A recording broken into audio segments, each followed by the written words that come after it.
व्यासपीठ, मुख्याध्यापक, माननीय शिक्षक, उपस्थित मान्यवर, प्रिय विद्यार्थी आणि माझ्या सर्व बंधू-भगिनी, आज आपण सर्वजण एका अशा व्यक्तिमत्वाचा गौरव करण्यासाठी येथे जमलो आहोत ज्यांनी आपल्या शांत, संयमी आणि प्रामाणिक सेवेमुळे सहकार्य या सर्व गुणांनी कुंभार काकांनी आपली जबाबदारी अत्यंत प्रामाणिकपणे पार पाडली.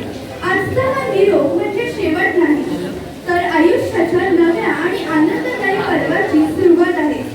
आम्ही सर्वजण परमेश्वराकडे प्रार्थना करतो की कुंभार काकांना उत्तम आरोग्य, दीर्घायुष्य, सुख, समाधान आणि कुटुंबासमवेत आनंदी जीवन जावो. कुंभार काका, आपण आज शाळेतून सेवानिवृत्त होत आहात, पण आमच्या मनातून कधीच नाही. आपल्या पुढील आयुष्यासाठी मनपूर्वक शुभेच्छा. शेवटी एवढंच म्हणेन, बळ नव्हे माणूस मोठा असतो.